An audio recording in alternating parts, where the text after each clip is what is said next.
The Summer People. Chapter 1. The Smell of Smoke. Friday morning. The last tourist boat of the week was coming in when Cole called. Nora was standing at the end of the harbor dock with a paper cup of coffee she had bought 20 minutes ago and not yet finished. The coffee was from the harbor kiosk that only opened in summer, a blue wooden booth the size of a garden shed, run by a retired fisherman named Pat, who made it too strong and charged too much and was always sold out by 10. She had gotten the last cup. It was going cold now, but she held it anyway, because the morning air was cool off the water, and the warmth of the cup in her palms was worth more than the taste. Late August in Harrow Cove had a particular quality she had never been able to describe properly. The light was different, lower, more golden, coming in at an angle that made the water look like hammered copper in the mornings. The summer crowd had thinned in the last 2 weeks. The families with children were gone, back to school schedules and inland routines. What remained were the ones who came for the quiet couples in their 60s walking the dock in good rain jackets, painters with folding easels set up near the breakwater, retired people with paperbacks who had no particular schedule to keep. She had been watching a woman with a canvas bag feed the gulls from the end of the dock. The woman threw pieces of bread underhand, precise and unhurried, and the gulls came and went in their loud and graceless way. And the woman seemed entirely at peace with the noise of it. Then her phone buzzed against her hip. Callahan. Priscilla Shaw. Cole's voice was flat in the way it got when he already knew more than he was saying. Found at her estate on the bluffs. Housekeeper called it in 40 minutes ago. Nora turned away from the water and started walking toward her car. I will head up now. Body has already been moved. Medical examiner beat you there. A pause. Drive carefully. The bluff road had fog this morning. She drove up through the pine corridor that separated the harbor from the bluff estates. She windows down. The smell changed as she climbed, salt and diesel giving way to spruce and dry grass and the faint sweetness of something blooming late in the season that she never remembered the name of. The road was narrow and the trees pressed close on both sides. And then, at the top, the trees opened and the view came back. The bay below, silver in the morning light. The islands sitting dark on the horizon.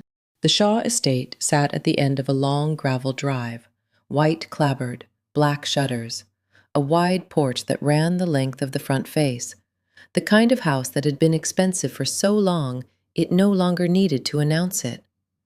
The gardens on either side of the drive were tended without being showy, dark hydrangeas going russet at the edges, a low boxwood border that someone trimmed with attention. A county medical examiner's van was parked near the front steps.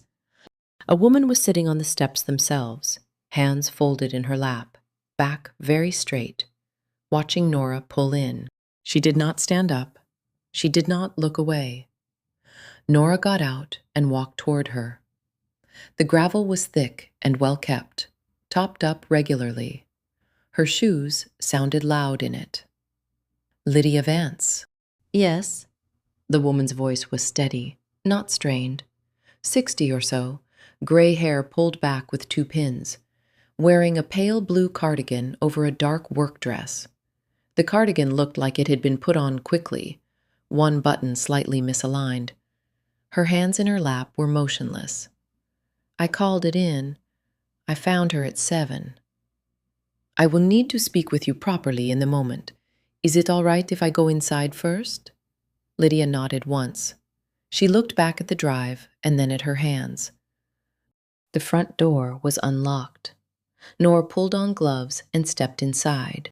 The house smelled of old wood and something faintly floral, a vase somewhere, flowers past their best but not yet gone over. The entry hall was clean and orderly in the way of a house that had been managed well for a long time. Not a decorator's orderliness, a lived-in one. Coats on the correct hooks, a small table for mail with a silver tray on it, empty. A runner on the floor worn at the center in the particular pattern of someone who had walked the same path for many years. Nora moved through to the study at the back of the house. The medical examiner, a thin man named Pratt. Dr. Osei was on leave, and the county had sent him instead. Was finishing up near the window. She stood in the doorway and looked at the room. It was a working room, not a formal one. Bookshelves on 2 walls, filled without vanity. Reference books, paperbacks, a full run of something in matching spines on the lower shelf. A desk of dark wood set to face the window and the view of the garden beyond. On the desk, a half-empty wine glass, a small ring of dried red underneath it where it had sat for some hours. An open book, face down, spine carefully preserved, not cracked, not splayed. The book of someone who had read a great deal and treated books as things worth keeping. A brass lamp with a pull chain. The chain still extended at the angle of someone who had reached up and pulled it from a seated position. Nora walked to the desk. She studied the surface carefully. There was something missing, though she could not yet name what it was. Near the right-hand corner, in the faint film of dust that gathered on any surface not white daily, there was a cleared rectangle, approximately the size of a hardback book or a thick notebook. The cleared space was sharp-edged. Whatever had sat there had been a regular occupant, not placed there once and moved. Something lived in that spot, something that was no longer there. She photographed it from 2 angles and filed it in the back of her mind. Pratt appeared at her elbow. Cardiac event is my first read. 62. No obvious external trauma. She had a mild arrhythmia history according to her GP. I got that from the housekeeper. He snapped his case shut with the efficient click of a man who had done this too many times. Tox screen in 3 days, maybe 4. I will push it through as fast as I can. Nora thanked him. She walked through the rest of the ground floor without touching anything. The sitting room, the dining room, the kitchen, which was immaculate and smelled faintly of the morning's coffee. Everything in the house spoke of a woman who had her own way of doing things and had been doing them for a long time. On her way back out, she paused in the hall and looked at the mail tray again. The silver was polished. The tray was empty. The hall table had nothing out of place. She stepped out into the August morning and drove back down the bluff road. She had one more stop before she returned to the station. The Harrow Cove Public Library was a 10-minute detour, a converted building 2 blocks from the town square that had been a wool merchant's warehouse in a previous life, with thick walls and deep window ledges and a small stone addition on the north end that still smelled of new mortar 20 years after it was built.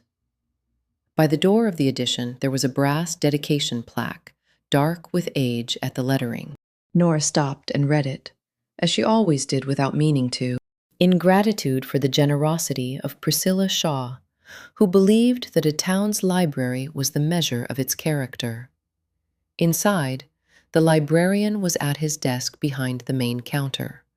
Marcus Webb, mid-50s, reading glasses low on his nose, a brown cardigan with 2 pockets. He looked up when Nora came in with the mild, attentive expression of a man whose job was to be useful to whoever walked through the door. Officer Callahan. Mr. Webb, I am sorry to bother you early. Did you know Priscilla Shaw well?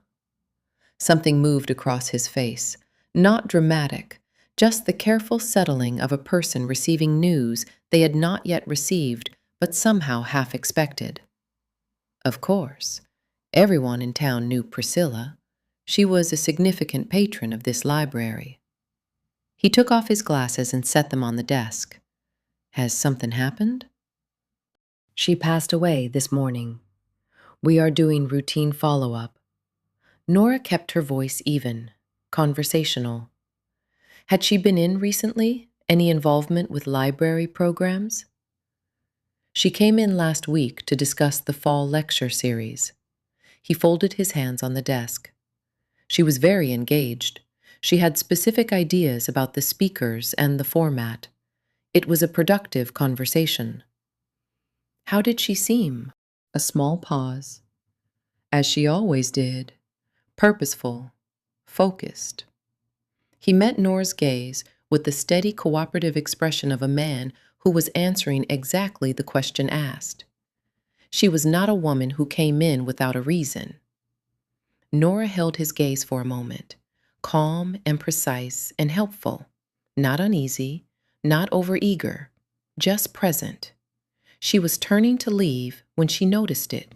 She had walked past it coming in. Her nose had registered it and filed it without her attention. But standing close now, with the room quiet around her, it was clear. Wood smoke on his cardigan.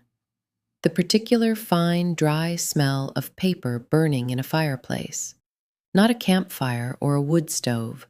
Delicate, upper register.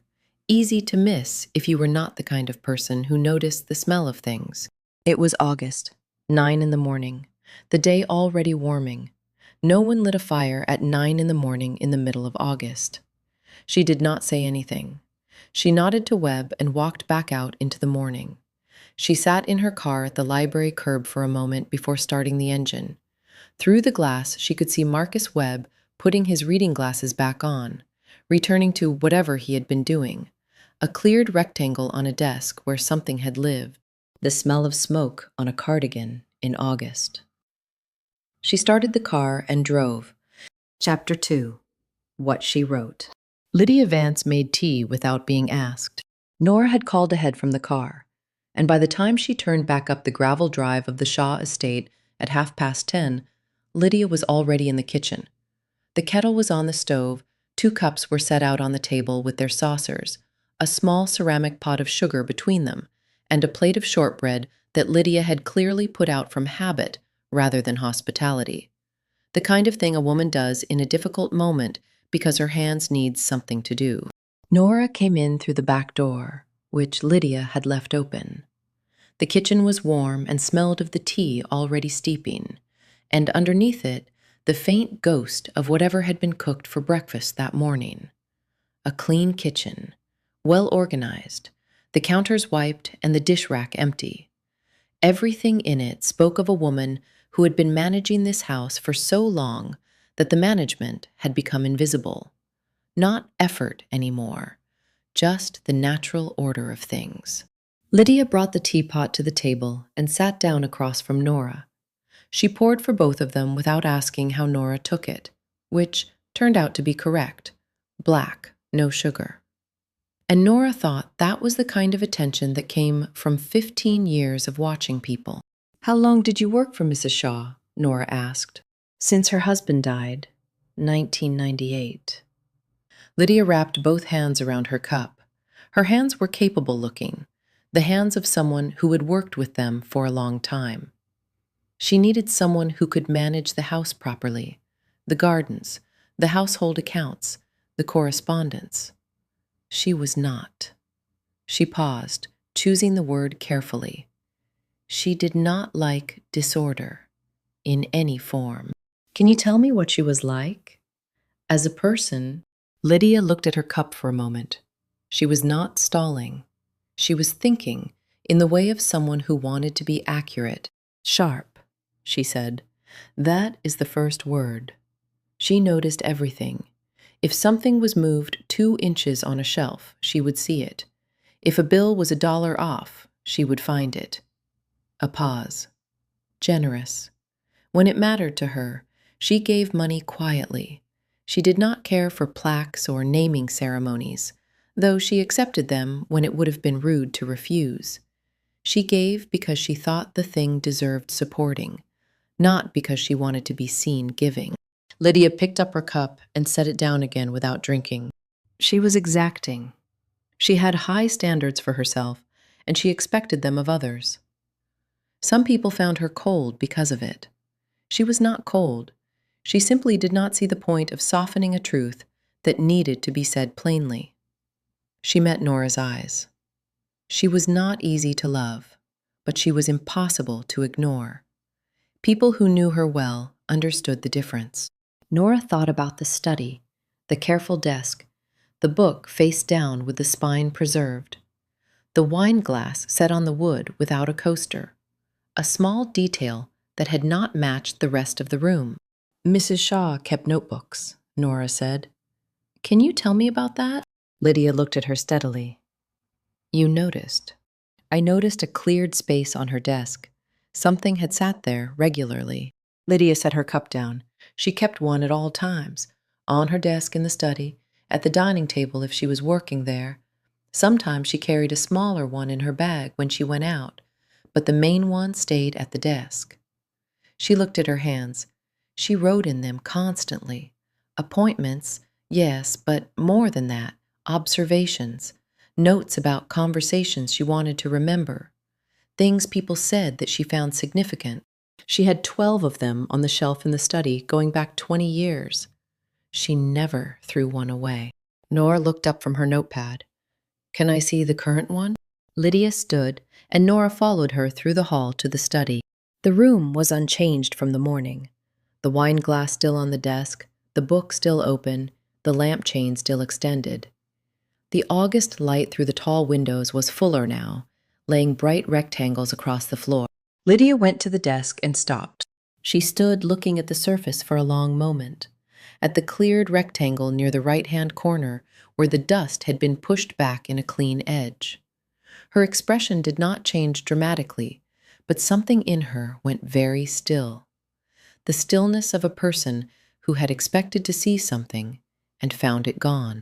It was there yesterday morning, she said, when I brought her breakfast tray. She was writing in it when I came in. She closed it when she saw me. She always did. It was not personal. She closed it for everyone, and she set it back in its place. She looked at Nora. I have not been in this room since I found her. Nora went through the study carefully. She took her time, which was something Cole had told her early on. Never search a room in a hurry, because a room will tell you what it has if you give it the chance. She checked the desk drawers one by one, lifting papers and folders carefully, noting what was there and what was absent. She checked the bookshelves, running her eyes along the spines, looking for a gap or a book set slightly forward. She looked in the cabinet beside the window, in the drawer of the side table by the armchair, along the windowsill behind the curtain. She checked the wastepaper basket under the desk, empty and recently emptied. The basket was clean-bottomed, no residue of torn paper or used tissues, the kind of empty that came from a regular emptying rather than a cleaning after the fact. She stood in the center of the room. The notebook was gone, not misplaced, gone, removed by someone who knew it was there and knew what it contained. Who visited Mrs. Shaw in the days before she died? Nora asked. Anyone who came into the house, not just onto the grounds. Lydia thought carefully. In the way that Nora was beginning to understand was her natural pace, not slow, but thorough. She did not guess. She reconstructed. Her daughter Eleanor came on Monday, she said. They were in the sitting room for about an hour. I was in the kitchen for most of it, but I could hear the tone of it. They argued. She paused. They often argued. It was not unusual. Eleanor left by 2. Her husband, Gordon, came separately on Tuesday afternoon. He had a whiskey in the sitting room. He always had a whiskey, and left within the hour. They were civil. She said the word with a neutrality that suggested she had observed their civility many times and formed her own opinion of it. They led separate lives. Mrs. Shaw was content here. Gordon was content in Rockland. It was an arrangement. Anyone else? Lydia folded her hands on the desk, a gesture Nora was coming to recognize as her way of settling herself before saying something precise. On Wednesday, the day before she died, a man from the library came, Marcus Webb. He and Mrs. Shaw met in the study for approximately 40 minutes. I brought them coffee at the halfway point. She paused. He was here to discuss the fall lecture program. That was what Mrs. Shaw said when she told me he was coming. Was that the kind of meeting she often had here? Library business? Occasionally. She preferred to meet here rather than in town when she could. Lydia looked at the empty space on the desk. She was unsettled after he left. I noticed it when I came to collect the coffee things. She was standing at the window, looking at the garden. She did not hear me come in, which was unusual. She always heard people. A pause. I did not ask. It was not my place. Nora looked at the cleared rectangle. She thought about Marcus Webb at his desk that morning, calm and precise, about the smoke on his cardigan. "One more thing," she said. "You mentioned Mrs. Shaw asked you to copy a document." Lydia looked at her with the expression of someone who had not expected that to come up and was reassessing. "Yes, about 3 weeks ago. She brought me something. I do not know what it was. She had it folded and asked me to copy it on the machine in the study. She said she wanted 2 copies. I made them and gave them to her, and she put them in the top drawer of the desk." Nora opened the top drawer. Paper clips, a pen, a folded map of the county, a small address book. No copies, no original. She closed the drawer quietly. Outside. The August morning had fully arrived. The haze burned off and the sky a clean, deep blue. Nora stood on the back step for a moment before walking to her car. The garden stretched out below the porch, well-tended and unhurried-looking. The hydrangeas going russet at the edges. A stone path winding between the beds. Priscilla Shaw had kept notebooks about everyone for 20 years. Someone had come into this house and taken the current one, and a man who smelled of smoke in August had been the last visitor she received before she died. Nora drove back down the bluff road toward town. Chapter 3. The Family. Saturday morning. The drive to Rockland took 40 minutes on the coast road. Nora made it in 38, following the water south through 3 small towns that looked like Harrow Cove but were not quite. The same weathered shingles, the same lobster traps stacked in yards beside houses that needed painting, the same sense of a place that had been managing without tourists long before tourists arrived, and would manage without them again when the last boat of the season pulled out. She drove with the window half down. The air smelled of salt and pine and, for about a mile outside of Port Chester, something sweet and faintly overripe from an orchard set back from the road that she could not see but could smell clearly. Apples, she thought, or pears, past their best and beginning to go back to the ground. She had called ahead. Eleanor Shaw was expecting her. The hotel was on the main street of Rockland, a 4-story brick building that had been renovated twice in the last 20 years without ever quite committing to a direction. The lobby had new carpet in a shade of green that had been fashionable recently, an old crown molding that had been fashionable 100 years ago, and a front desk with a vase of fresh flowers that someone had put there to split the difference. A young man behind the desk gave her the room number and pointed to the elevator without being asked, in the manner of someone who had been told a police officer was coming and had been watching the door. Eleanor answered on the first knock. She was in her late 30s, dressed in dark trousers and a cream blouse that was pressed and correct in the way of someone who had been dressing this way since childhood and did it now without thinking. Her hair was pulled back with a single clip.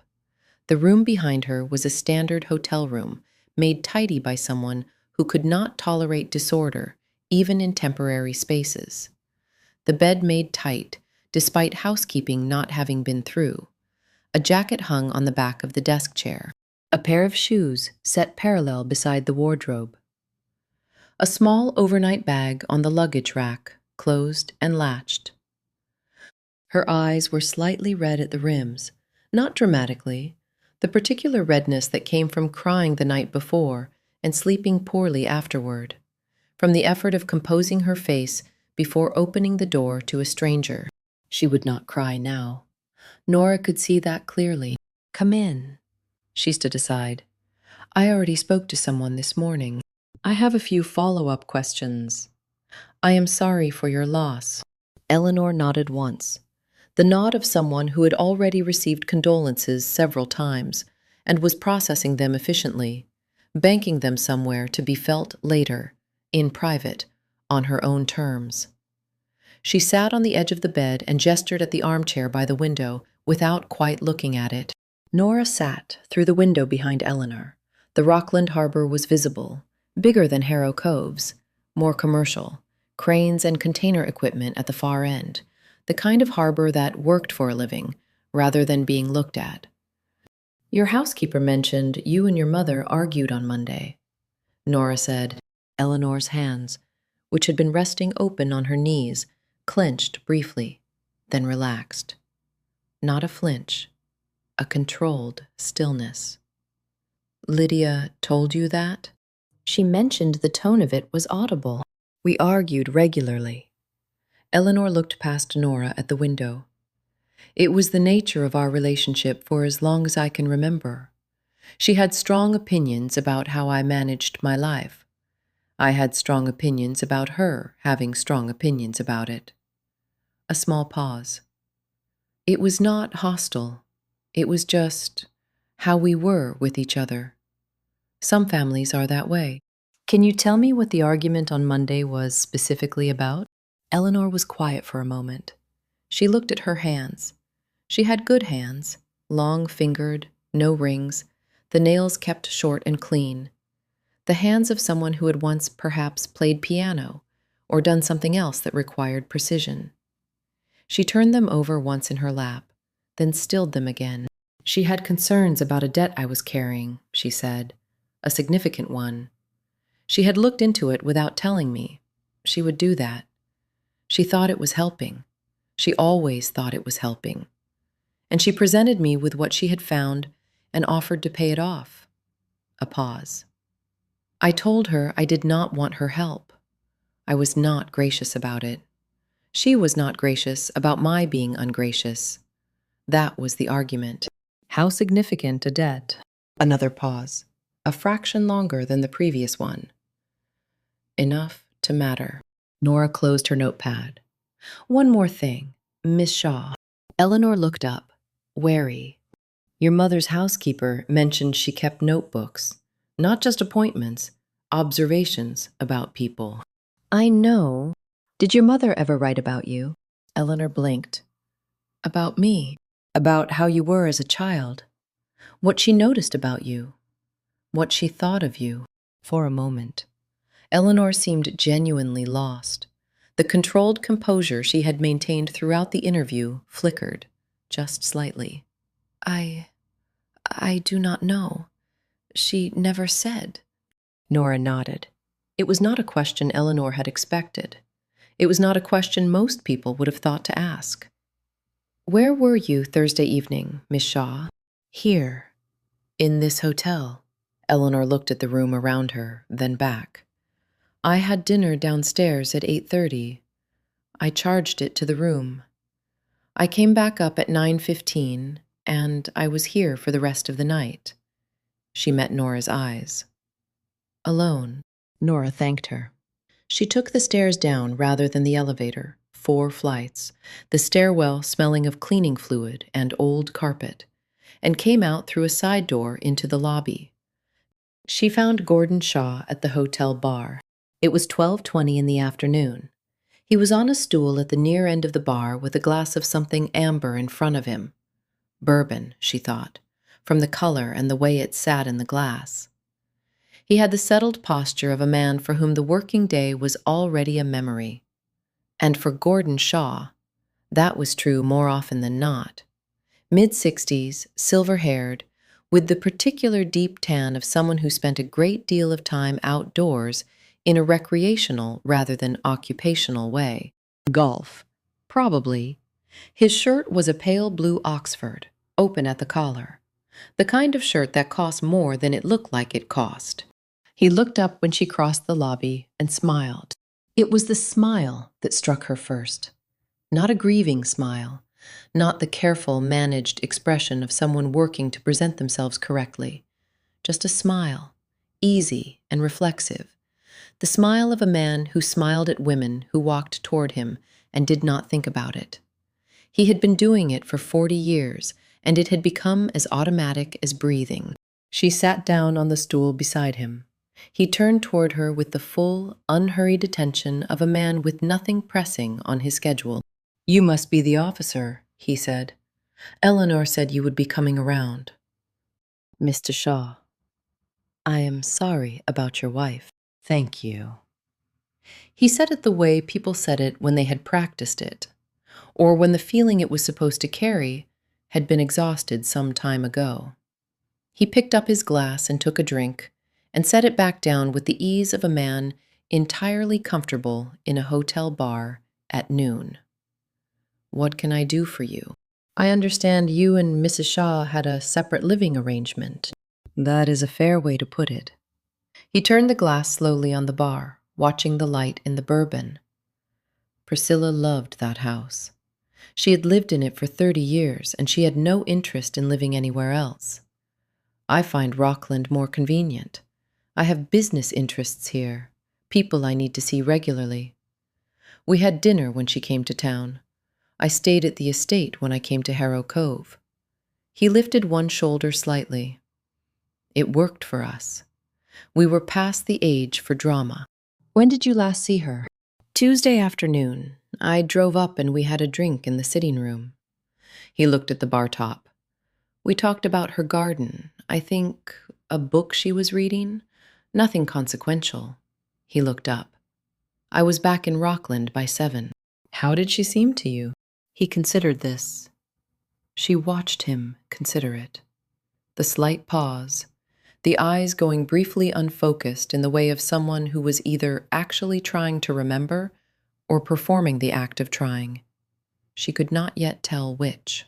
"Fine," he said, as she always did. She seemed fine. Nora tilted her head. "When you say, as she always did, do you mean she seemed happy, or she seemed like she was managing?" Gordon opened his mouth, then paused. For just a moment, his easy smile faltered. He looked at his glass. "I do not know that I ever saw her happy," he said finally. "Not in the way you mean." Nora wrote it down. She asked about Thursday. He walked her through it without being asked. The golf course, the tea time, the client dinner, the restaurant name, the client's name and number, all of it provided in the smooth, cooperative manner of a man who had nothing to hide or had hidden it carefully enough not to worry. She wrote it down. She would check all of it, and he knew she would check all of it, and he seemed entirely comfortable with that. She put her pen away and walked out through the lobby, outside. The midday light was flat and bright, and the main street of Rockland was busy in the practical way of a working town. A hardware store with a cart of sale items on the sidewalk, a woman carrying 2 bags of groceries. A delivery truck pulled up to the restaurant next door, where 2 men were unloading crates in a practiced rhythm, not talking, just working, each knowing his part of the job. Nora stood on the sidewalk and watched them for a moment. She thought about Eleanor in her tidy hotel room, with her hands turned over in her lap, and the debt she would not name. She thought about Gordon with his bourbon and his easy smile and his word, fine. The particular emptiness of it, the way it filled a space without saying anything. 2 people with real reasons to want something from Priscilla Shaw. One who stood to inherit, one whose comfortable arrangement depended on a wife who was alive and not asking questions. Both watching Nora with the careful neutrality of people managing what they showed. Neither of them felt right. She knew that a feeling was not evidence, and that Cole would have precise words to distinguish between instinct and procedure. But she had also learned that feelings often had a source, even before she could name it, that it came from something she had seen, heard, or registered but had not fully processed, lying somewhere below the level of conscious thought, waiting. She got in her car. She sat for a moment with her hands on the wheel, looking at the two men unloading the truck, their easy, wordless rhythm. Eleanor was protecting something she was ashamed of. Gordon was protecting something he was comfortable with. Neither of them was protecting something they were afraid of. She started the car and drove back up the coast toward Harrow Cove. Chapter 4. Crab Cakes. Ed's kitchen smelled of butter and Old Bay and something else underneath. The deep, accumulated smell of a house that had been cooking real food for decades, soaked into the plaster and the wood and the curtains until it was no longer the smell of any particular meal, but the smell of the place itself, the smell of a house that had been lived in properly. Nora had always thought, not decorated or maintained, but lived in, which was a different thing entirely. She came in through the back door without knocking. She had not knocked at the back door of the Graves house since she was 7 years old, and she saw no reason to start now. The screen door had a particular sound, a light slap as it closed behind her, the same sound it had made her entire life, and Biscuit lifted his head from his spot on the floor by the window at the sound of it. He looked at her. He decided she was not interesting enough to get up for, and put his head back down. The last of the afternoon light lay across his flank in a long, warm stripe. The late afternoon sun streaming through the west window and moving slowly across the floor as the afternoon turned toward evening. Ed was at the stove. He did not turn around. "Plates are in the cabinet," he said. 2 minutes.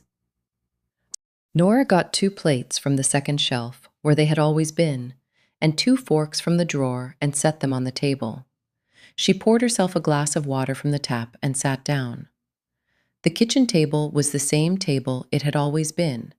Round, dark wood, 4 chairs, a small burn mark near the edge between her usual chair and Ed's that had been there since before she was born.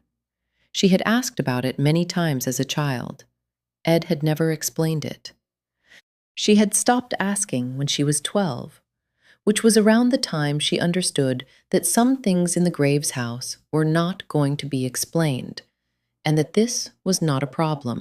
She sat with her water and watched Ed cook. He had a cast iron pan on the front burner, butter already melted and just beginning to go golden at the edges, not brown yet, not quite. The moment just before it turned. He had the crab cakes formed and waiting on a plate beside the stove, 4 of them, round and even, held together with a minimum of binder because Ed believed that a crab cake should taste like crab and not like the things used to hold the crab together. He had explained this to her once, in the way he explained things. Once.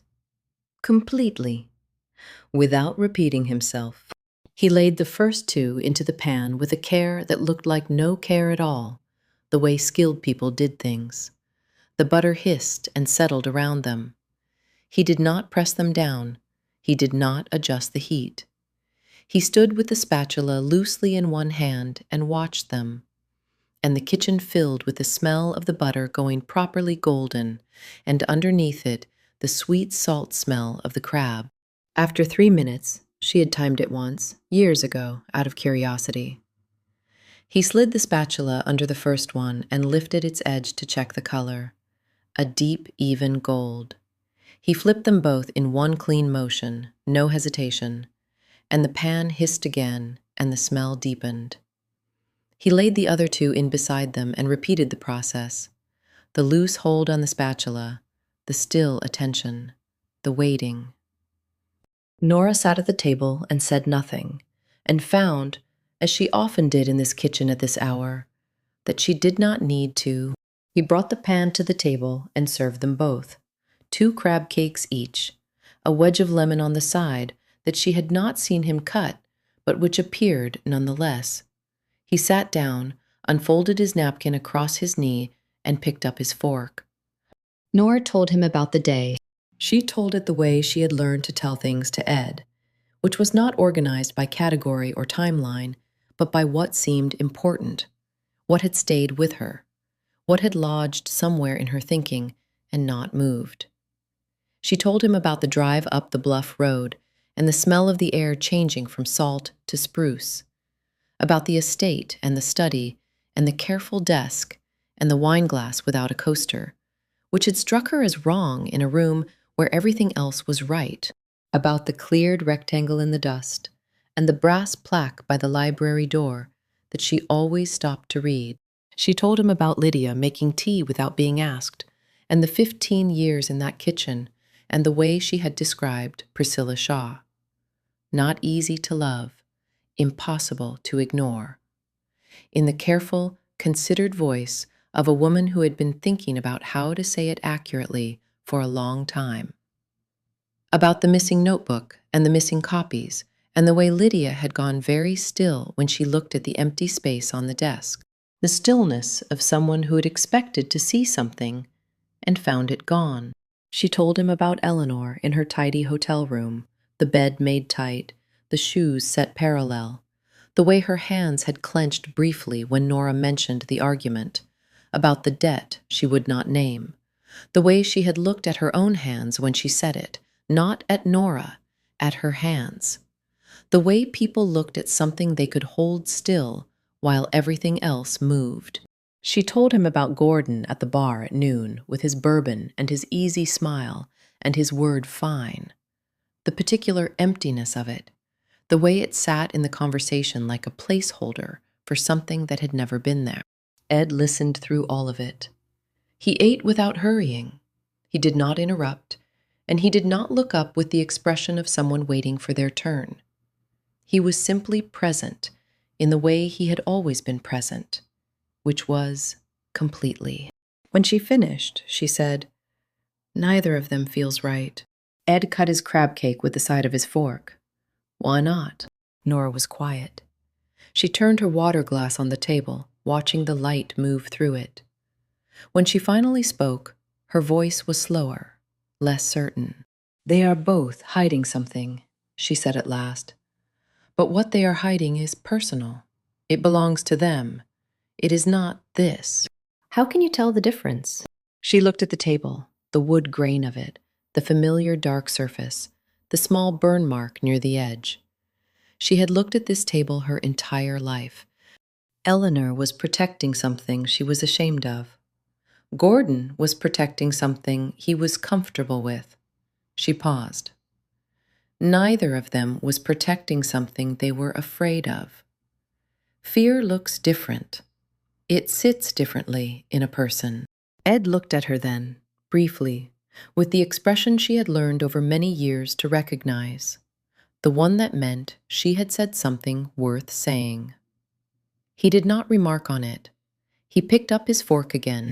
Outside the window, the garden was going to shadow, the late light retreating across the lawn in a slow diagonal.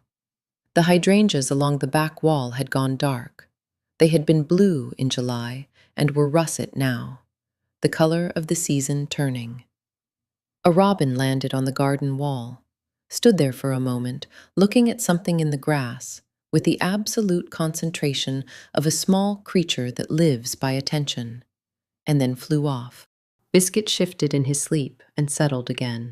The kitchen was warm and quiet, and smelled of the crab cakes and the old wood and the particular smell of Ed's tea, the same tin of loose-leaf Darjeeling he had bought from the same mail-order company for as long as Nora could remember. She had once asked him why he always bought the same one. He had looked at her with mild surprise, as if the question had not occurred to him. "Because it is good," he had said. She had understood then that this was how Ed was organized, not by habit or inertia, but by the conviction that when something was good, there was no reason to go looking for something else. After a while, Ed set down his fork. He picked up his tea, which he had poured at some point without her noticing, and wrapped both hands around the mug. He looked at the window. Then he said, "How long do you think a man can hide, Nora, before he starts listening for footsteps on the gravel?" Nora looked at him. He did not look up. She waited, because she had learned to wait. She had learned it at this table, in this kitchen, over many years of watching Ed say the first part of a thing and then go quiet and let the quiet do its work. "Do you?" she asked. Ed did not answer. He held his tea. Outside the window, the last of the light was leaving the garden, the shapes of things going soft in the dusk. The robin was gone. The hydrangeas were just dark shapes now against the wall. After a long moment, he said, "A man who has been hiding for 20 years does not sleep well. He is always waiting for the knock on the door. The question is not whether he can hide forever. The question is, what happens when he realizes he cannot?" Nora sat with that. She thought about Marcus Webb behind his desk, the reading glasses, the cardigan, the orderly surface, the complete cooperative calm of a man who had made himself trusted and unremarkable in the best possible way. A man who had built something here, carefully, over 15 years. Something with actual weight, a life. She thought about the smoke on his jacket in August, fine and dry, the smell of paper burning in a fireplace, not a campfire, not a wood stove, someone burning something specific. She thought about the cleared rectangle on Priscilla Shaw's desk, where a notebook had lived for years. She thought about a woman who kept records of everything and had decided, for most people, that knowing was enough. She picked up her plate and carried it to the sink. She rinsed it under the tap and set it in the rack and dried her hands on the dish towel hanging from the oven handle, which was where it had always hung. She got her jacket from the hook by the back door. "Thank you for dinner," she said. Ed was still at the table with his tea. He did not turn around. "Come back tomorrow if Cole gives you anything useful," he said. Nora pushed open the screen door.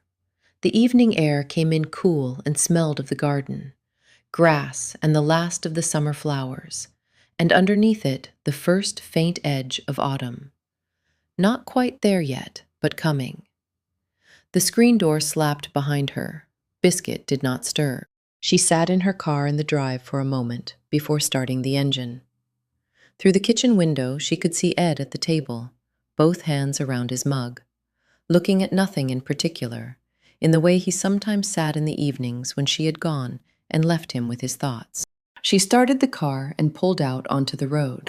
She drove home through the late summer dark, thinking about a man who had been waiting 20 years for a knock on the door, and a woman who had finally knocked. Chapter 5. The Bottle. Sunday morning. The forensics report was on Cole's desk when Nora came in.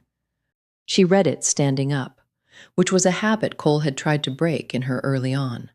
Sit down, read properly, do not skim, but which she had never fully abandoned.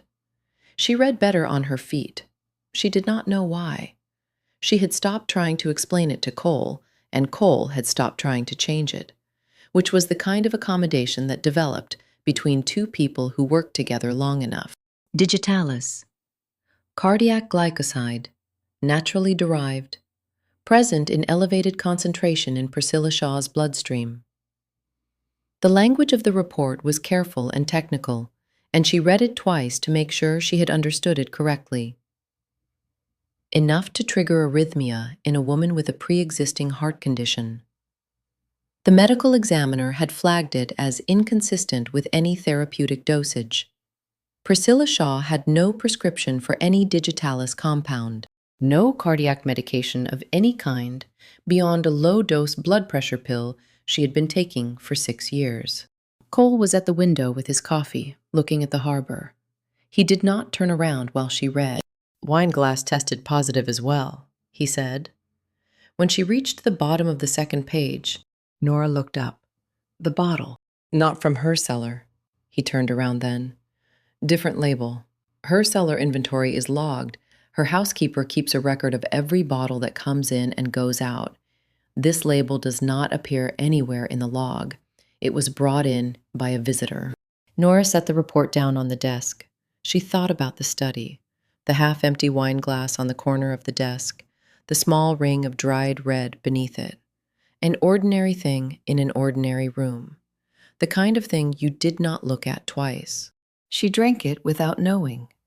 Nora said, "That is how it reads." Cole set his coffee down. Someone brought a bottle, poured her a glass, and left. Or stayed until she finished it. Either way, he looked at her. The amount in her system was consistent with a full glass, possibly a glass and a half. Nora thought about Priscilla Shaw sitting at her tidy desk with a book open in front of her and a glass of wine at her elbow. The pull chain of the lamp still extended from when she had last used it. The ordinary end of an ordinary evening, except that the wine had been brought by someone who knew about the foxglove, or had access to it, or had planned it carefully enough to obtain it. Digitalis came from foxglove. She had looked it up the night before, lying in bed with her phone, not because she needed to, but because she wanted to understand the thing properly. Foxglove grew wild along the Maine coast. It grew in gardens. It was not difficult to find if you knew what you were looking for, and it was not difficult to process if you knew how. She picked up her jacket from the back of the chair. "I need to check something in Rockland." Cole looked at her. "The wine." "The label?" He was quiet for a moment. "We have a forensics report. We have a time of death. We have a housekeeper who admits to theft. That is 3 leads you have not followed. I will follow them, but this one first. Nora, you are chasing a credit card receipt. I am following a lead." He held her gaze. She held his back. After a long moment, he sighed, the familiar sound of a man who had learned that arguing with her was usually a waste of breath. "Check in by noon," he said. She drove to Rockland on the coast road with the report on the passenger seat and the label photographed on her phone. The wine shop was on a side street 2 blocks from the harbor, a narrow storefront with a dark green door and a small hand-lettered sign in the window that said nothing more than "wine," as if further description were unnecessary. The kind of shop that did not need to advertise because its customers already knew where it was. Inside, it smelled of cork and cool air and the particular dry smell of a room where wine had been stored for a long time. The shelves were organized by region, labeled in small, neat handwriting on paper tags. A man in his mid-50s was behind the counter, going through an invoice, reading glasses on, a pencil behind his ear. He looked up when Nora came in. She showed him her badge and the photograph of the label on her phone. He took the phone from her and held it at the angle his glasses required and looked at it carefully. "Yes," he said.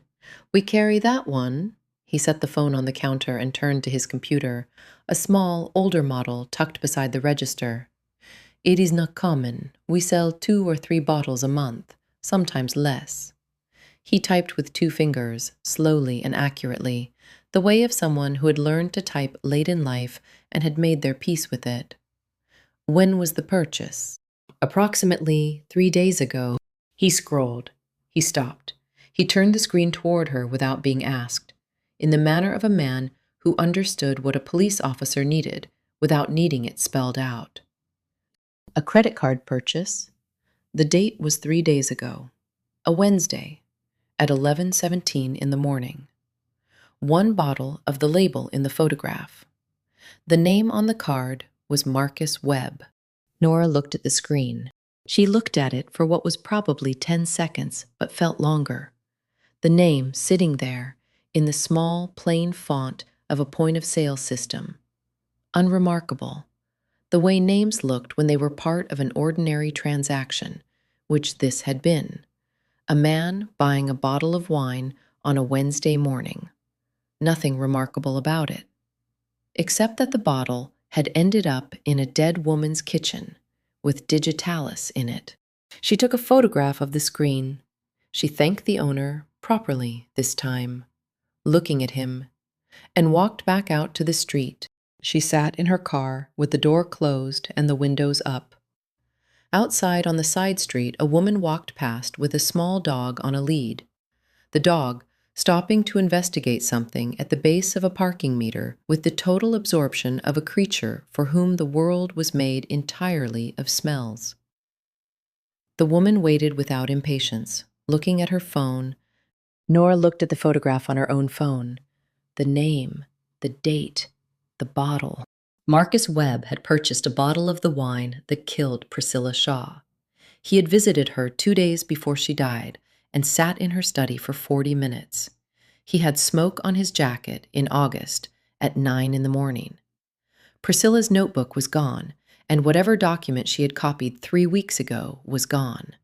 And Lydia had said she was unsettled after Marcus Webb left her house. It was not proof. She knew that. Cole would tell her exactly what it was and what it was not, and he would be right. A man could buy a bottle of wine. A man could visit a patron and discuss a lecture program. A man could have a fire in August for reasons that had nothing to do with destroying a notebook. But the pieces were arranging themselves in a particular way. She started the car. She did not drive to the library. Not yet. There were things she needed to have in order first. The Connecticut records, the background check, the warrant application built on something more than a credit card receipt and a smell. She needed to know what Priscilla Shaw had found. She needed to know what was in the notebook. She drove back toward Harrow Cove on the coast road, the water gray-blue to her left, the pines dark on her right, the August light coming in low through the passenger window and lying warm across the forensics report on the seat beside her. She thought about a man who had built a life in a quiet town and had kept it intact for 15 years. She thought about what it cost to keep something like that intact. And she thought about Priscilla Shaw, who had kept notebooks about everyone, and who had made the mistake, or had it been a choice, of letting Marcus Webb know what was in hers. Chapter 7. The Library After Hours. Cole called at 5 on Sunday afternoon. Nora was at her desk with a cold cup of coffee and the background check on Marcus Webb open on her screen. She had been reading the same page for 20 minutes, not because she did not understand it, but because there was a gap in it that she kept returning to, a clean stretch of years between his time in Connecticut and his arrival in Harrow Cove, where the record was present but thin. The kind of thin that came from a person who had been careful about what they left behind. A forwarding address in Vermont that lasted 8 months. A library position in a small New Hampshire town for 2 years. Then Harrow Cove, 15 years ago, where he had stayed. She had been thinking about that gap when Cole called. "Gordon Shaw," he said. "Golf course has footage from the parking lot. His car arriving at 12:50, leaving at 5:10. Restaurant in Rockland confirmed the reservation and pulled the credit card receipt. The client he named checks out." A pause. The sound of Cole closing a folder. "Gordon is clear." "All right," Nora said. She sat for a moment after she hung up. Through the station window, the harbor was visible in the late afternoon light, the water going copper. A few boats still out, the season winding down in its unhurried way. She thought about Gordon Shaw at the hotel bar, with his bourbon and his easy smile, and his word, "fine." And she felt something that was not quite relief, and not quite disappointment, but somewhere between the two. The feeling of a door closing on a room you had not particularly wanted to enter. She picked up her jacket. She told the desk officer she would be back within the hour. She drove to the library. It had closed at 6. She arrived at 6:20 with the key the town manager had left under the planter by the door, as arranged. She stood on the step for a moment before going in, looking at the brass dedication plaque in the last of the evening light. The lettering was dark with age, the way brass went when it was touched often. Not neglect, just the accumulated contact of many hands over many years. People touched it without thinking, the way people touched things that had meaning in a place. In gratitude for the generosity of Priscilla Shaw, who believed that a town's library was the measure of its character. She let herself in. The building was quiet in a way that was different from its daytime quiet. During the day, the library had the particular hush of a place where people were actively choosing to be still, a hush with presence in it, the sense of people breathing and reading and moving carefully so as not to disturb one another. This was different. This was the quiet of a building emptied of its purpose. The shelves and tables and chairs all present, but the thing they existed for, gone for the night. It felt larger than it did during the day, and slightly formal, the way rooms felt when no one was using them. She did not turn on the overhead lights. The evening light through the high windows was enough, long, shallow angles falling across the tops of the shelves, catching the dust that moved slowly in the air above them. She walked through the main room between the stacks, her footsteps quiet on the worn floorboards, and came to Marcus Webb's desk at the back. She stood in front of it for a moment. Then she sat down in his chair. It was a plain wooden chair with a cushion on it that had been there long enough to take the shape of the person who sat in it every day. She settled into it and looked at the desk from his angle, the view he had every morning when he came in. The main room of the library stretching out in front of him, the door visible at the far end, every person who came through it visible from this seat. The desk itself was orderly in the particular way she had noticed before. Not the orderliness of someone who tidied compulsively, but the orderliness of someone who knew where everything was and returned things to their place as a matter of course. A coffee mug with the library's old logo, the handle worn smooth where a thumb had rested against it for years. A notepad with the top sheet blank, the pen aligned parallel to its edge. A small framed photograph turned slightly toward the chair. She leaned forward to look at it. A dog, some years ago, a yellow Labrador sitting in what looked like a backyard, squinting into the sun. Not a current photograph, the edges of it were slightly yellowed. She thought about the life built here. 15 years of this desk, this chair, this view of the door. 15 years of knowing the names of the people who came in and what they liked to read, and when their children started coming in on their own. 15 years of being the person a town trusted with its books, which was a small thing and also not a small thing. Books were what people read when they were sick, when they were lonely, when they were trying to understand something about themselves or the world. And the person who helped them find what they needed knew something about them that most people did not. Marcus Webb had built something real here, not a performance of a life, not a surface, something with actual weight and dimension, something that had earned its place in this town over 15 years of quiet, useful work. And underneath it, on a road in Connecticut 22 years ago, a person was dead. She had pulled the full article that afternoon. The complete record came from 2 newspaper archives and a digitized Connecticut State Police report, part of a cold case review program from 6 years ago. She read it twice. Wethersfield, a rural state road, a pedestrian struck at night. Gerald Finch, 51 years old, a floor supervisor at a manufacturing plant, walking home from a late shift. He had lived 4 blocks from the plant and had walked the route every working day for 11 years. Married, 2 daughters, 16 and 12. He had died at the scene. The driver had not stopped. A partial plate from a witness who had been driving the other direction and seen the car fishtail and keep going. Dark blue, early model. The partial matched a registration belonging to a Marcus A. Webb, 29 years old, Hartford address. The investigation had gone as far as an interview. She had found a record of it, 2 pages. A detective named Souza asking questions, and Marcus Webb answering them in the careful, cooperative manner of a young man who understood exactly how cooperative to be. No physical evidence connecting the car to the scene. The witness had seen the plate for perhaps 3 seconds. The investigation had stalled within 8 months and gone cold. Marcus Webb had left Connecticut the following year. She sat in his chair and looked at the empty library around her and thought about what it cost to carry something like that for 22 years. Not the guilt. She did not know what he felt about the guilt, could not know. But the practical cost. The constant low-level vigilance of a person who knew that somewhere, in a filing cabinet, in a Connecticut police station, there was a report with his name on it.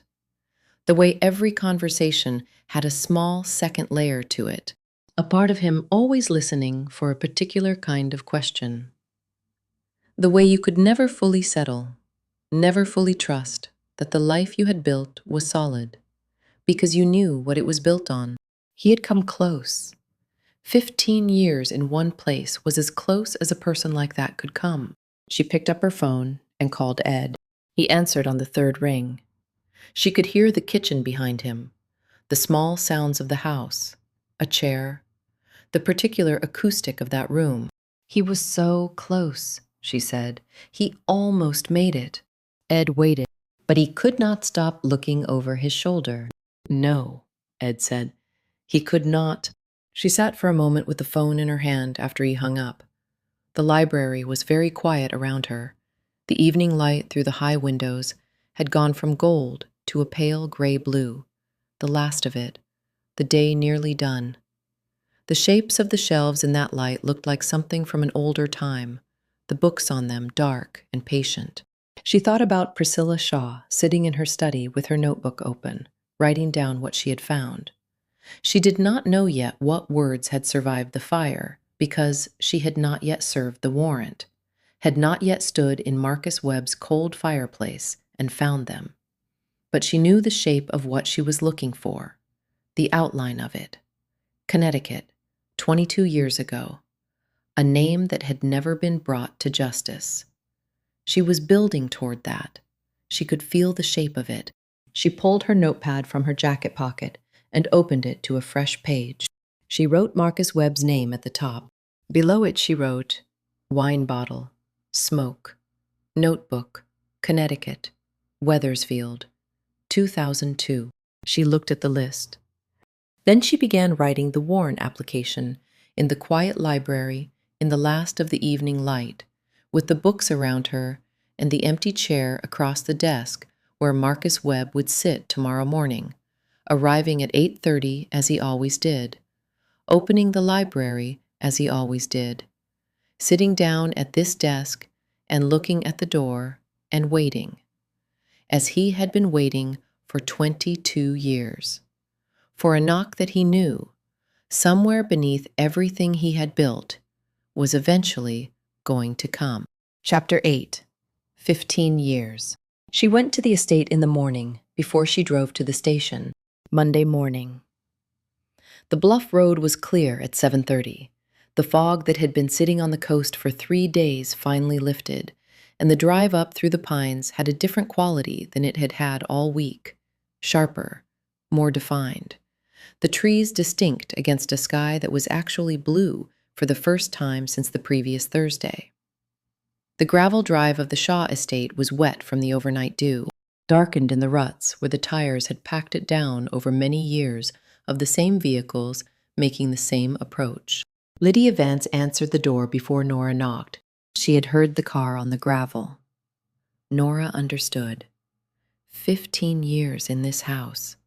She knew its sounds. She was dressed for work, the same dark dress and cardigan combination, her hair pinned back with the same 2 pins.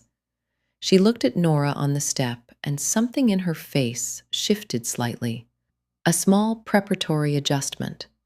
The look of a person who had been waiting for something and was now recognizing its arrival. "Come in," she said. "I will put the kettle on." The kitchen was warm and smelled of the morning, coffee already made, something toasted earlier, the clean smell of a kitchen that had been wiped down and was ready for the day.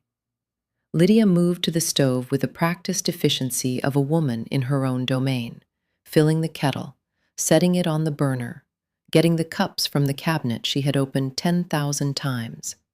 She did all of it without looking at Nora, which was not rudeness. It was the behavior of a person who needed to keep her hands occupied while she waited to hear what she was about to hear. Nora sat down at the table. She waited until Lydia sat across from her, and the tea was poured and both cups were on the table between them. "I need to tell you first that you are no longer a person of interest in Mrs. Shaw's death," Nora said. Lydia's hands, wrapped around her cup, went very still. Not the stillness of surprise, the stillness of relief arriving in a body that had been holding itself tightly for several days and was only now being told it could let go. It moved through her visibly, through her shoulders, through the set of her jaw. She did not say anything for a moment. "Thank you," she said finally. Her voice was steady, but only just. "But I need to ask you something," Nora said. "And I need the whole truth, not the part of it that protects you. All of it." Lydia looked at her across the table. The morning light through the kitchen window fell across the side of her face, and in that light she looked older than she had on the first day. Not worse, just more real. The way people looked when they had stopped performing composure and were simply present. "The theft," Nora said. A long silence. The kettle on the stove made a small, settling sound as the heat moved through it. Somewhere outside, a bird called once and went quiet. The silence had a particular quality, the silence of a room where something true was about to be said. Lydia set her cup down. She looked at her hands on the table. She began. Small things at first.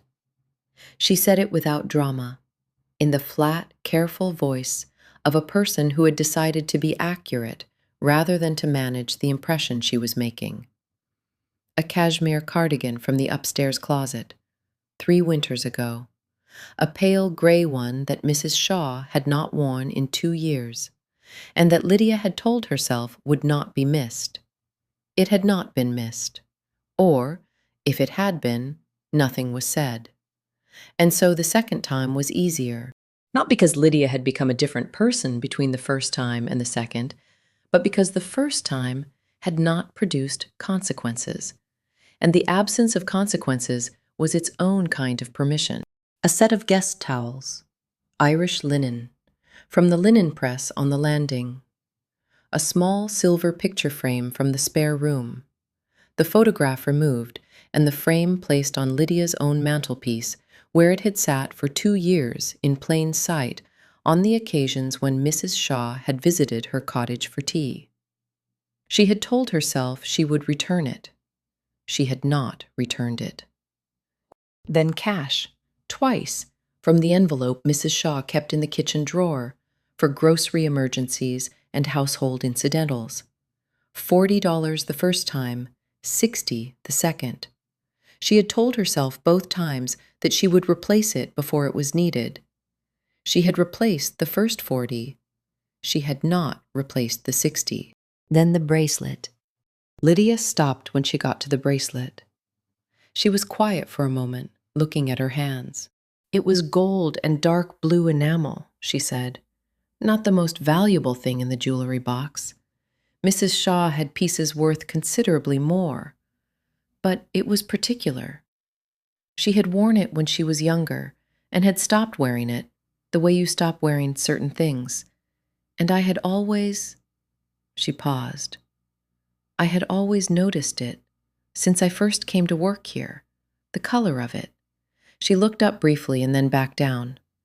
I told myself the same story, that she had stopped wearing it, that she would not notice. Did she notice? She noticed everything, Lydia said. I knew that when I took it. I knew it and I took it anyway, which is the part I have had the most difficulty accounting for. She had been found out 3 weeks before Priscilla Shaw died. Lydia described it without flinching. Mrs. Shaw had come to her in this kitchen in the morning and had sat down at this table, the same chairs, and had laid it out. Not with anger, Lydia said, with the calm precision of a woman who had assembled the information carefully and was now presenting it in order. The cardigan, the towels, the frame, the cash, both amounts, both dates, the bracelet. Nora looked at her. How did she know the amounts and dates of the cash? She kept a record of the envelope, Lydia said. She noted the amount every time she replenished it. She had done it for years, out of habit. She was not suspicious of me specifically. She simply kept records of everything. A pause. When the amounts did not match the purchases, she noted the discrepancy. She had 2 years of discrepancies documented. Nora thought about the notebooks, about the 12 of them on the shelf in the study, about a woman who had written down what she knew about everyone, not from suspicion, but from the habit of attention, and who had found, in her own household records, the proof of something she had not been looking for. What did she say she was going to do? Nora asked. She told me to pay it back, Lydia said, whatever I could. Over the course of a year, she set a figure, the full amount, including the estimated value of the non-cash items. She said if I did that, it was finished. No police, no reference check that mentioned it, no conversation with anyone. She looked at the table. She said she wanted a written acknowledgement from me, a letter saying what I had taken and that I agreed to repay it. She said she would keep it in her desk, and if I met the terms, it would be destroyed at the end of the year. Did you write the letter? The following day. I brought it to her in the study, and she read it and put it in the top drawer of her desk. Lydia looked up. I imagine it is gone now, with everything else. Nora thought about the top drawer, the paper clips, the pen, the folded map, the things that were there and the things that were not.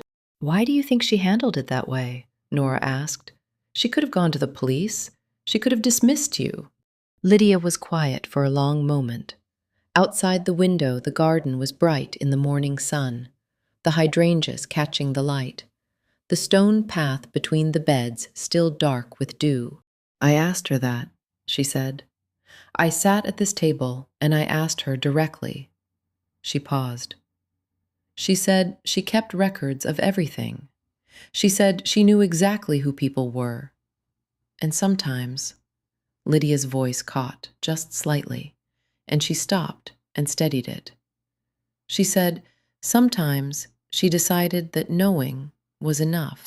Nora looked at her, a woman who had worked in this house since 1998, who had known Priscilla Shaw in the specific, intimate way that came from proximity and time, from knowing her coffee preferences and her reading habits, and the way she moved through her own house at different hours of the day, who had taken small things from her over years, not from need exactly, but from some want she had never fully examined, who had sat at this table and heard a woman she had wronged choose, deliberately and without sentimentality, not to destroy her. The silence between them was not uncomfortable. It was the silence of two people who had said what needed to be said and were letting it settle. Nora drove to the station. She ran the background check she had been building toward all week, pulling the Connecticut records through the state archive system the county used for cold case cross-referencing. She had the name, the dates, the partial plate. She had the 2-page interview record with Detective Souza. She had the registration. She searched the Connecticut newspaper archive. It took 20 minutes. The article was from a local paper, a Wednesday edition. The headline plain and factual in the way of local papers that covered things because they happened in the community and not because they were spectacular. A pedestrian struck on a state road outside Wethersfield. A man named Gerald Finch, 51 years old, a floor supervisor at a manufacturing plant, walking home from a late shift. He had lived 4 blocks from the plant and had walked the route every working day for 11 years. He had a wife and 2 daughters. The older daughter had been 16. The younger had been 12. Nora sat with that for a moment. She thought about Marcus Webb in his chair at the library desk. 15 years of opening that door every morning. 15 years of being the person this town trusted. She thought about Gerald Finch's daughters, who would be in their 30s now, who had grown up without their father, who had perhaps long since stopped expecting anyone to knock on a door about it. She reached for her phone. She called Cole and told him she needed a warrant. Chapter 9. The Corner of Paper. Tuesday morning. The warrant was served at 9 o'clock. Nora had been parked on Marcus Webb Street since 8:40, in the unmarked car Cole had signed out for her, 2 houses down on the opposite side where the angle gave her the front door and the driveway without being obvious about it. Cole was behind her in his own car. They had agreed on the approach the night before. No sirens, no drama, a knock on the door like any other knock. Marcus Webb was not a man who would run. She did not know how she knew that. The street was quiet at that hour, a residential street 3 blocks from the library.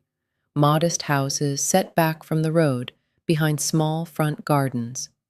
The kind of street where people left for work at regular hours and returned at regular hours, and knew their neighbors well enough to wave. Marcus Webb's house was a white cape with dark green shutters and a front garden that had been planted with care.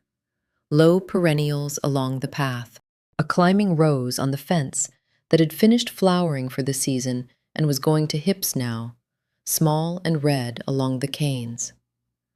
Someone had planted that rose knowing it would take 3 years to establish, and had been here to see it do so. At 8:58, a light came on in the front room. At 9 o'clock. Nora walked up the path to the front door. Cole came up behind her and stood to the right, 1 step back, in the position they had discussed.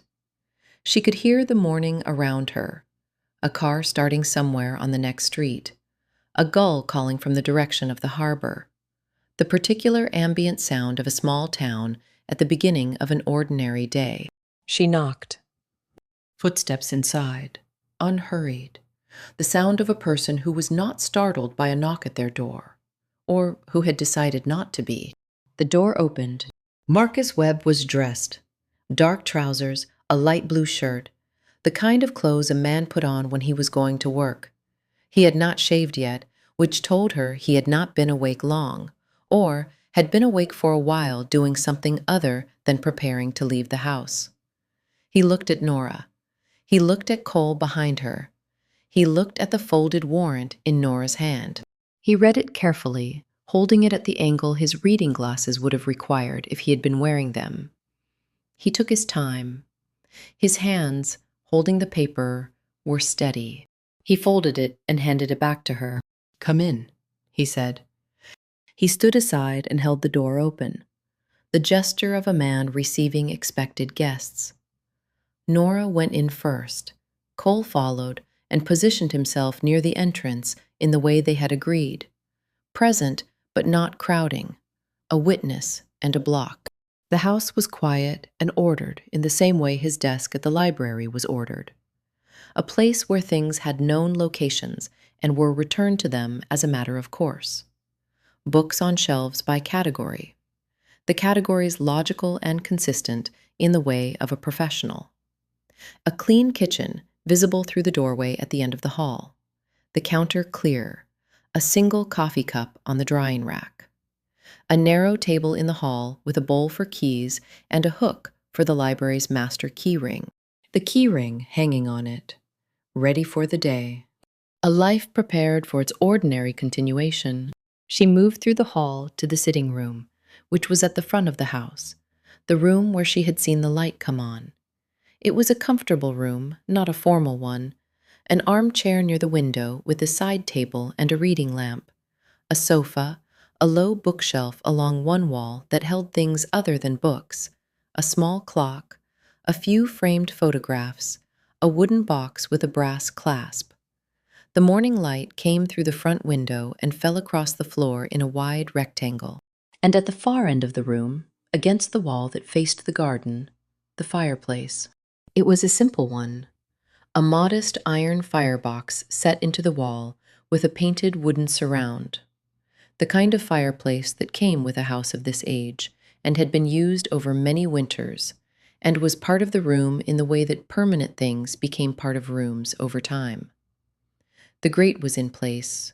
The screen was folded back against the wall, which was the position of a screen that had been used recently and not replaced. The firebox was cold.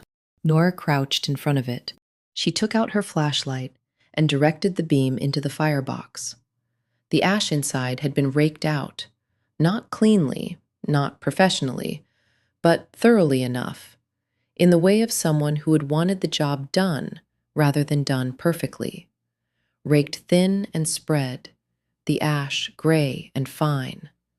No visible fragments of paper or debris.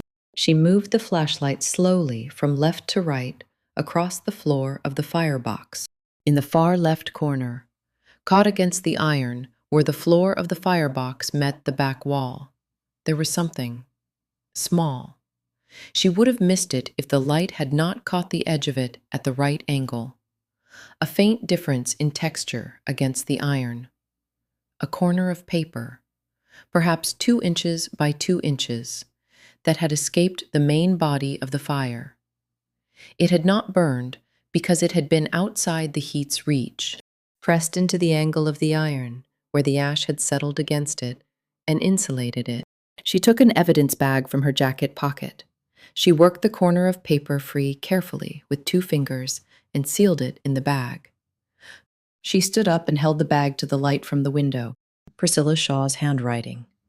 She recognized it from the notepad in the study, from the address in the guest book Lydia had shown her. Small and precise and slightly forward-leaning. The ink was smudged at the edges, faded from heat, but one word was clear enough. Connecticut. There were other letters visible, fragments of a sentence, but the rest would need to go to the lab. But it was enough. She turned around. Marcus Webb was standing in the doorway between the hall and the sitting room. He had his arms at his sides. He was watching her with an expression she had not seen on him before. Not the cooperative calm of the library desk, not the careful helpfulness of a man who had spent 15 years making himself useful and unquestioned. This was something else, something older. The expression of a man who had been waiting a very long time for a particular moment, and had now arrived at it and found, as people sometimes did, that the arrival felt nothing like the waiting. He looked at the evidence bag in her hand. He looked at her. Then he walked into the room and sat down in the armchair by the window. Not the sofa, the armchair, which was his chair, the one with the worn cushion and the reading lamp angled over it, and the side table with his current book placed face down on it with the spine preserved. The same careful habit as Priscilla Shaw's open book in her study, the habit of people who read seriously and treated their books accordingly. He sat in his own chair in his own room, and he looked at his hands. Cole moved from the doorway into the room and stood near the bookshelf, not close, not looming, just present. Nora pulled the low wooden chair from beside the sofa and set it across from Marcus Webb. Not at the coffee table between them, but closer. The direct distance of a conversation rather than an interview. She sat down. She set the evidence bag on the table between them, where he could see it. Then she took out her notepad and opened it to the page she had written at the library 2 nights ago. In the quiet building, in the last of the evening light, with his empty chair across the desk from her, she laid it out. Not quickly, not with drama, but completely. The wine bottle purchased at the Rockland shop on the Wednesday 3 days ago. The credit card receipt. The label matching the bottle found in Priscilla Shaw's kitchen. The visit to the estate on the Wednesday before she died, confirmed by Lydia. 40 minutes in the study. Coffee brought at the halfway point. The smoke she had smelled on his jacket the following Saturday morning at 9 o'clock, when the overnight low had been 54 degrees, and there was no reason to have a fire burning at that hour in August. The The cleared rectangle on Priscilla Shaw's desk, the two documents missing from the top drawer, the Connecticut newspaper article from 22 years ago, Gerald Finch, the partial plate, the registration, the interview with Detective Souza. She set the corner of paper in the evidence bag on the table and turned it so the handwriting faced him. He looked at it.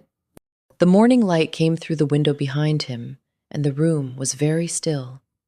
Somewhere outside, the climbing rose moved against the fence in a small wind off the harbor, the canes tapping lightly against the wood in an irregular rhythm. Cole stood by the bookshelf without moving. Marcus Webb looked at the corner of paper for a long time. Then he said, "She was never going to let me go." His voice was quiet, not broken, controlled, but the control of a man near the end of a very long effort, rather than a man who had decided on composure. The distinction was audible if you were listening for it. Nora did not speak. I thought. He stopped. He looked at the window, at the garden beyond it where the morning light was lying across the lawn. When she called me in to talk about the lecture program, I thought that was what it was. She had called me in about programs before. A pause. She let me sit down. She let Lydia bring the coffee. And then she took the notebook out of the desk and opened it and put it between us. He was quiet for a moment. She had everything, he said. The plate, the registration, the report, a photocopy of the newspaper article. She had found it and assembled it and written it down in her notebook the way she wrote everything down, neatly, with dates. He looked at his hands. She said she had not decided what to do with it. She said she was still thinking. "Did you believe her?" Nora asked. He looked up. No. He said it simply, without anger. I had known Priscilla Shaw for 15 years. I knew how she operated. She had already decided. She had made copies. She told me she had made copies and put them somewhere safe. He looked back at his hands. The notebook was already decided. The copies were already made. She was telling me, not asking me. She was giving me time, not to change anything, but to watch me squirm, to let me sit with it. That was her way. She wanted me to feel it, day after day, the way she made everyone feel it, the waiting, the not knowing. Nora looked at him. What did you think she wanted? I did not know. He turned his hands over on his knees, palms up, the gesture of a man examining something. That was the worst of it. She did not ask for anything. She did not name a figure or make a demand. She just showed me what she had and said she was thinking about what to do with it. His voice was even, which meant I would never be sure, which meant every day after that was the same as the 22 years before it, except that now someone knew, and that someone was Priscilla Shaw. And Priscilla Shaw kept records. The room was very quiet. Nora looked at the corner of paper in the evidence bag. One word in Priscilla Shaw's small, precise handwriting. She had read it in the fireplace light, and she would not forget it. She looked at Marcus Webb in his armchair, in his ordered house, in the life he had built here over 15 years of quiet, careful work. And she thought about Gerald Finch's 2 daughters, now in their 30s, who had grown up without their father. She thought about Detective Souza's 2-page interview report sitting in a Connecticut filing cabinet for 22 years, going nowhere. She thought about Priscilla Shaw, who had kept records of everything, and who had found this one, and who had made copies, and who had told Marcus Webb she was still thinking about what to do with it. She had not had long to think. Marcus Webb, Nora said. He looked at her. I am arresting you for the murder of Priscilla Shaw. She read him his rights. Her voice was steady, and she took her time with it. Marcus Webb sat in his armchair and listened to the whole of it without moving. When she finished, he stood, without being asked, and put his hands behind his back. Cole stepped forward. Outside on the street, the morning was continuing in its ordinary way. The car on the next street had long since gone. The gull was gone. The sound of the town going about its business, coming through the window as it always did. The climbing rose moved again against the fence. The small red hips caught the light. Nora picked up the evidence bag from the table. She walked out through the ordered hall, past the bowl for keys and the hook for the library key ring, past the narrow table and the coat rack, out through the front door and down the path between the perennial border and the fence where the rose grew, and out through the gate onto the street where the morning was still clear and blue, and the harbor was visible at the end of the road, the water bright in the August light that was already, almost imperceptibly, beginning to change. Chapter 10. The Golden Light. Cole handled the processing. Nora filed her report at her desk while the afternoon moved past the station window. She wrote it the way Cole had taught her to write reports, which was plainly and in order. What she had observed, what she had found, what had been said and by whom and when. No interpretation, no editorial. Just the facts arranged so that someone who had not been there could follow the chain from the beginning to where it ended. She had learned to write reports this way in her first month and had never changed. There was a quiet satisfaction in it, the satisfaction of a thing done correctly, like a well-made piece of furniture. It did not matter what it was for. The craftsmanship was its own reward. She wrote for 2 hours without stopping. Outside the window, the harbor was visible, if she angled her chair to the right. A strip of water between the buildings across the street, a mast or two still moving in the afternoon light.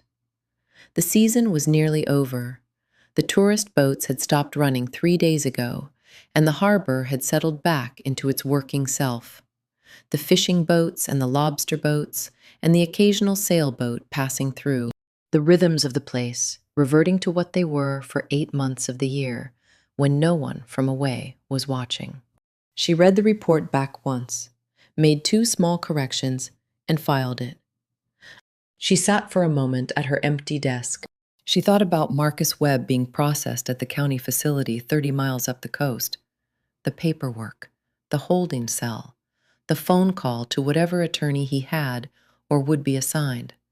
The machinery of consequence moving at its own pace, thorough and impersonal. She thought about the corner of paper in the evidence bag, now logged and stored. One word in Priscilla Shaw's handwriting that had survived the fire by accident, by the simple chance of having been pressed into the angle of iron, where the heat had not fully reached. One word that had been enough. She got her jacket and told the desk officer she was stepping out. She drove down to the harbor. She parked at the end of Wharf Street and walked out onto the dock. The boards were warm under her feet from the day's sun. The wood dried out and pale from the summer, worn smooth in the center of each board where the traffic had been heaviest. In July, this dock was crowded from 7 in the morning until the last tourist boat came in at dusk. Now it was empty, except for a man at the far end with a fishing rod and no apparent urgency about using it, and a woman sitting on a piling with a paperback open on her knee, reading with the absorbed stillness of someone who had found exactly where she wanted to be. The light was the color it only got in late August, low and golden and slightly amber, coming in from the southwest at an angle that had been moving earlier each day for the past 3 weeks. The sun beginning its long autumn retreat without announcing it. Everything in that light looked different from how it looked at noon, softer and more considered, the edges of things defined differently, the shadows longer and bluer. The water was the color of old brass where the light touched it, and the color of slate where it did not. She stood at the end of the dock with her hands in her jacket pockets and looked at the harbor. She thought about Priscilla Shaw. She thought about a woman who had funded the library wing and restored the town clock and commissioned the benches along the harbor walk, and who had done all of it quietly, without requiring an audience. who had kept 12 notebooks over 20 years, not from suspicion, but from attention, the habit of a person who believed that the world was worth noticing precisely, who had looked at Lydia's secret and decided that knowing was enough, who had looked at Marcus Webb's secret and decided, for reasons Nora could construct, but not fully know, that it was not. She thought about what it must have been like to sit across from Marcus Webb in her own study, with the notebook open between them and the copies made and secured, and to tell him she was still thinking. Whether she had known, in that moment, what she was holding over him and what it might cost her, whether she had calculated it and proceeded anyway, out of some conviction about justice or accountability that she had held privately for 20 years without acting on it, or whether she had genuinely not yet decided and had simply told him the truth. And the truth had been enough to set something in motion that she had not fully anticipated. Nora did not know, she would not know, that room, that conversation, the 40 minutes before Lydia brought the coffee. It existed now only in the corner of paper in the evidence bag, and in Marcus Webb's account of it, and in whatever Priscilla Shaw had written in the notebook before it was burned. She thought about Marcus Webb, who had built something real here over 15 years and had burned it himself, not in a single moment of calculation, but in the particular way that things built on unstable ground eventually failed. Not because the builder had not worked hard or cared about what he was building, but because the ground itself had always been wrong, and the weight of it had finally become too much. She thought about Gerald Finch, who had walked home from a late shift on a road he had walked hundreds of times and had not made it, whose daughters were in their 30s now and had grown up with a shape in their lives where their father should have been. She thought about Detective Seuss's report in its Connecticut filing cabinet and about what it meant that the case had not stayed cold, that the ground had shifted after 22 years and something had come up through it. She thought about Priscilla Shaw's notebooks, the ones that remained, 11 of them on the shelf in the study. 20 years of careful observation of the people around her. She thought about what would happen to them, whether Eleanor would keep them or discard them, whether anyone would read them, whether there were other things in them, other secrets held in Priscilla Shaw's small, precise handwriting, waiting for someone to pay attention.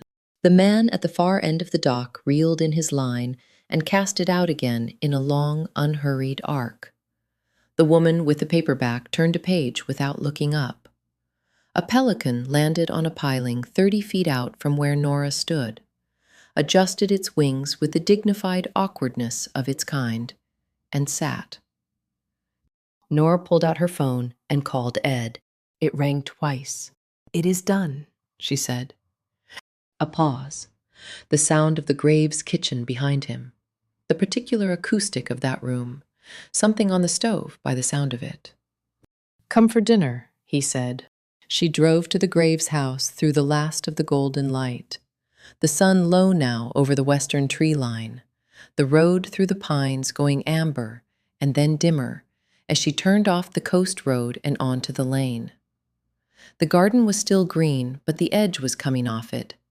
The hydrangeas fully russet now. The lawn beginning to go dry at the edges. The long August light revealing the first faint tiredness of things that had been growing since May and were nearly done.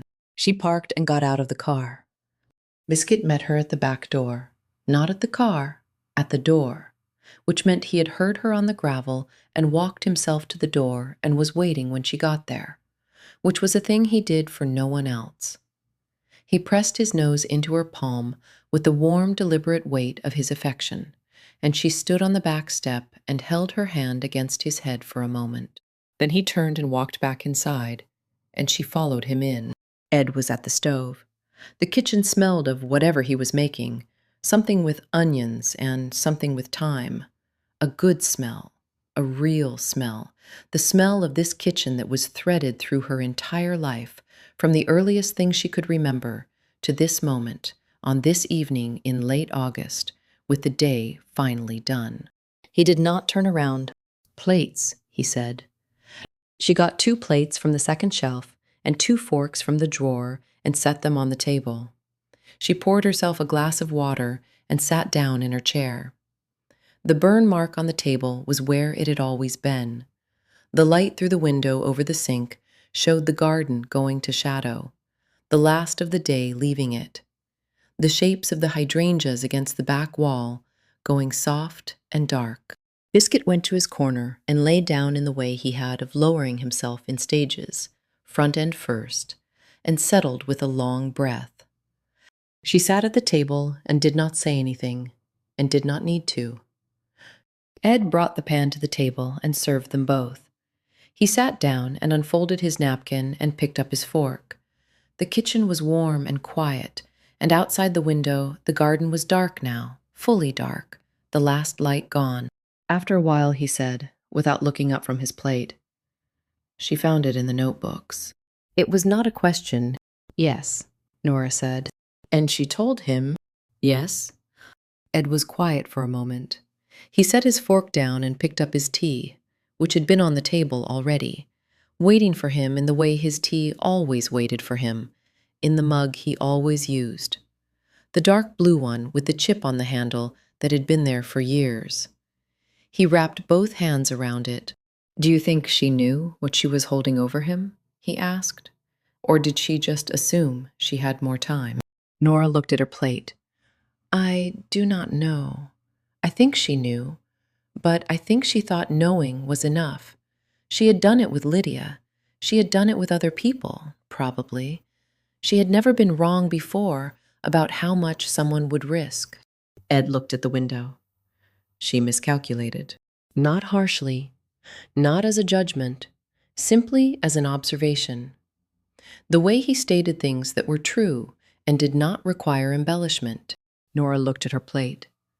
She did. The kitchen was quiet around them.